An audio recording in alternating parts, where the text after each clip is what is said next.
नमस्कार दोस्तों, स्वागत है आपको स्टोरी हाउस चैनल में। दोस्तों, मुंबई की रातें रंगीन होती हैं, लेकिन आज रात मेरे लिए सिर्फ अंधेरे और डर का पर्याय बन गई थी। बारिश थम चुकी थी, लेकिन सड़कें गीली थीं और हवा में नमी थी। मैं अपनी टैक्सी में बैठा हुआ था, ड्राइवर से बहस कर रहा था। मैंने गुस्से से कहा, बाबूजी, ट्रैफिक बहुत ज्यादा है। ड्राइवर ने पीछे मुड़कर कहा, रात के 2 बजे हैं, आप इतनी देर कहाँ जा रहे हैं? मैं उसे जवाब नहीं दे सका। सच तो यह था कि मैं किसी पार्टी से लौट रहा था, जो बुरी तरह से खराब हो गई थी। मेरा फोन भी चोरी हो गया था और मेरे पास रहने के लिए कोई जगह नहीं थी। एक दोस्त के फ्लैट पर जाने का फैसला किया था, जो बोरीवली में रहता था। टैक्सी धीरे धीरे चल रही थी, ट्रैफिक के कारण रेंग रही थी। अचानक ड्राइवर ने गाड़ी रोक दी। मैंने चौंक कर पूछा, क्या हुआ?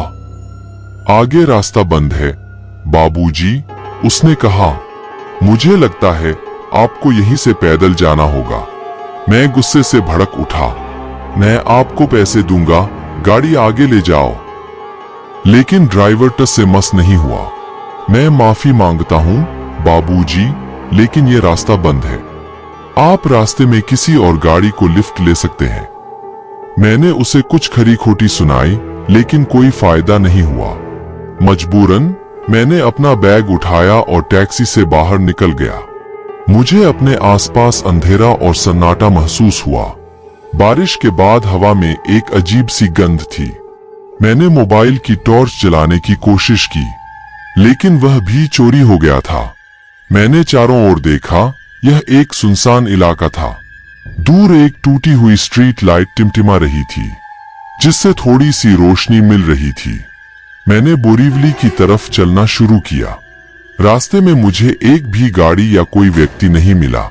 धीरे धीरे डर मुझे जकड़ने लगा। हर आहट में मुझे कोई भयानक आवाज सुनाई देती थी। चलते हुए अचानक मुझे लगा कि कोई मेरा पीछा कर रहा है। मैंने पीछे मुड़कर देखा, लेकिन कुछ नहीं दिखा। फिर भी मुझे एक अजीब सी बेचैनी महसूस हो रही थी। मैंने तेजी से चलना शुरू किया।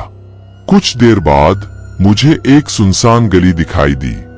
मैंने सोचा कि शायद इस गली से होकर जाने से रास्ता थोड़ा कम हो जाएगा। बिना सोचे समझे मैं गली में घुस गया। गली बेहद संकरी और गंदी थी। दोनों तरफ टूटी फूटी इमारतें थीं। जैसे ही मैं गली के बीच में पहुंचा, अचानक एक कुत्ते के भौंकने की तेज आवाज सुनाई दी। मैं चौंक कर रुक गया। आवाज एक अंधेरे कोने से आई थी। मैंने धीरे धीरे उस तरफ देखा, लेकिन कुछ नहीं दिखा। सिर्फ एक अजीब सी गंध आ रही थी, जो सड़े हुए मांस जैसी थी। कुछ देर मैं वहीं खड़ा रहा, डर के मारे मेरा सांस भी अटक गया था। फिर मैंने फैसला किया कि उस कोने से दूर जाना ही सही है। मैं धीरे धीरे पीछे हटने लगा। मेरी नजरें उस अंधेरे कोने पर टिकी हुई थीं।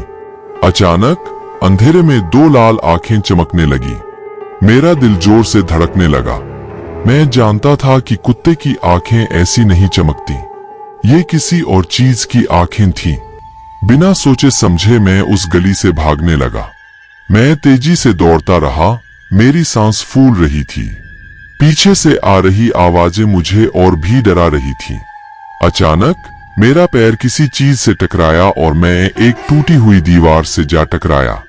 गिरते ही मेरा सिर जमीन से टकराया और मेरी आंखें बंद हो गईं। कुछ देर बाद होश आया तो मैंने देखा कि मैं उसी जगह पड़ा हुआ हूँ, जहां से गली में घुसा था।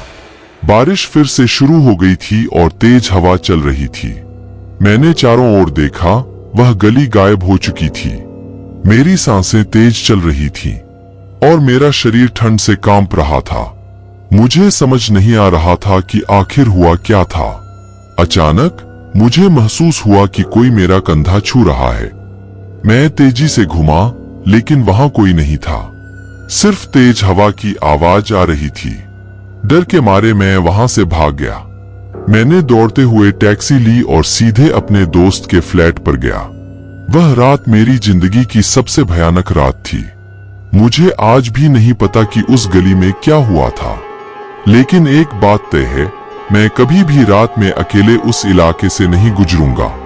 कुछ दिन बाद मैंने अखबार में पढ़ा कि उस इलाके में एक पुराना छिपा हुआ कब्रिस्तान मिला है, उसी जगह जहां से मुझे वह गली दिखाई दी थी। दोस्तों, आपको यह कहानी कैसी लगी प्लीज हमें कमेंट करके जरूर बताएं। हमारी और भी कहानियां देखने के लिए वीडियो को लाइक और चैनल को सब्सक्राइब कर देना।